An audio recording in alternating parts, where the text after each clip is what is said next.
안녕하세요. 참깨빵입니다. 최근 뉴스에서 테이퍼링이란 단어가 많이 등장하고 있습니다.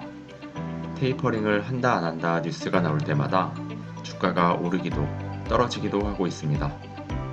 테이퍼링은 영어 테이퍼, 가늘게 만들다에 ing를 붙여 점점 가늘어지다라는 뜻으로 양적 완화 정책의 규모를 점차 줄여나간다는 의미입니다. 양적 완화 정책은 2008년 서브프라임 모기지 사태, 즉 세계 금융위기로부터 시작됩니다. 세계 금융위기로 부동산 시장은 말할 것도 없이 주식시장, 실물 경기까지 큰 타격을 받게 됩니다. 기업들은 도산하고 개인들은 신용불량자가 되는 등 심각한 경기 침체에 빠지게 됩니다. 미국은 특단의 조치로 금리를 내려 가라앉은 경기를 회복시키려고 합니다. 당시 미국의 정책 금리는 5%대였는데 이를 거의 제로금리, 0%대로 낮춥니다. 금리를 낮추면 기업들이 돈을 싸게 빌려 투자를 하고 개인들도 마찬가지로 소비를 하여 돈이 돌아 경기가 살아나길 바랬던 것입니다. 하지만 금리 인하만으로는 경제가 살아나지 않았습니다. 세계 경제가 금리 인하만으로 회복되기에는 너무 깊은 침체에 빠져 있었던 것입니다. 금리 인하만으로 경제를 회복시키지 못해 나온 정책이 양적 완화 정책입니다. 금리를 낮춰도 돈이 돌지 않으니 중앙은행이 직접 돈을 찍어 시장에 돈을 뿌려주는 것입니다. 하지만 중앙은행이 돈을 찍는다고 해서 국민들의 주머니에 돈을 직접 꽂아주지는 못합니다. 돈을 찍어 시중에 돈을 유통하는 방법은 시중에 채권을 사들이는 방식으로 진행됩니다. 이때 미국 중앙은행은 국채, 공기업채, 회사채 할 것 없이 채권을 마구 사들입니다. 채권을 발행하는 족족 중앙은행이 사가니 기업들은 마음 놓고 채권을 계속 발행할 수 있게 됩니다. 기업들은 앞으로도 중앙은행에서 계속 채권을 사줄 것을 알고 있으니 채권을 발행한 돈으로 적극적인 투자를 할 수 있게 됩니다. 이에 개인들 또한 소비를 늘리면서 돈이 돌고 돌게 되는 것입니다. 금리 인하와 양적 완화의 차이점을 눈치채셨나요? 금리 인하가 시장에 돈이 돌도록 유인하는 정책이라면 양적 완화는 시장에 돈 자체가 많아지게 해 돈이 돌게끔 하는 것입니다. 암 환자에게 항암 치료를 하는 간접적인 치료 방식이 금리 인하라면 수술을 통해 암을 직접 떼어내는 치료 방식이 양적 완화인 것입니다.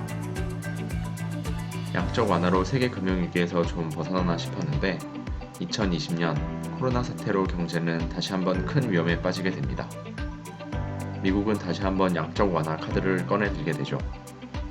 미국은 역대 최대 규모의 무제한 양적 완화를 발표합니다.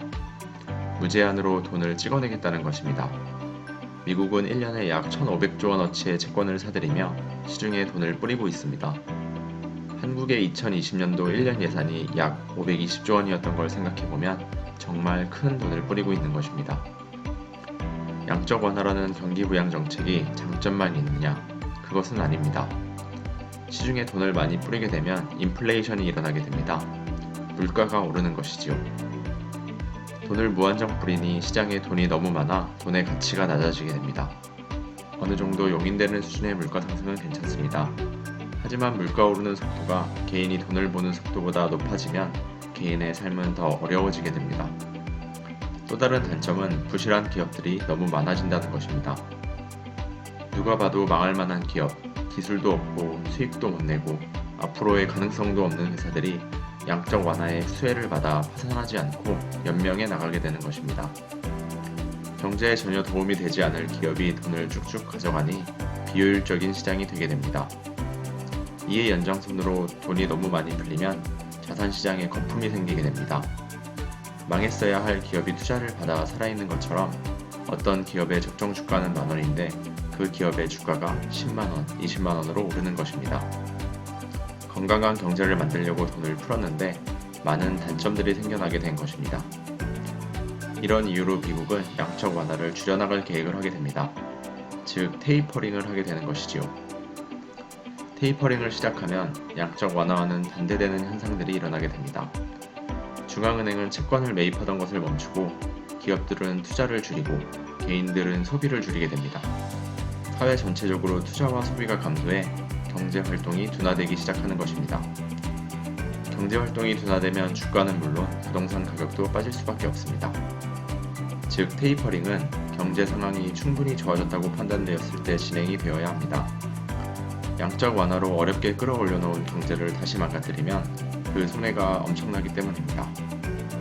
이 때문에 미국은 각종 경제 지표를 보며 테이퍼링을 진행할 적절한 시기를 찾고 있는 것입니다. 양적 완화와 테이퍼링이 경제에 어떤 영향을 미치는지에 대해 알아보았습니다. 끝까지 영상 시청해주셔서 감사합니다. 이상 참깨빵이었습니다.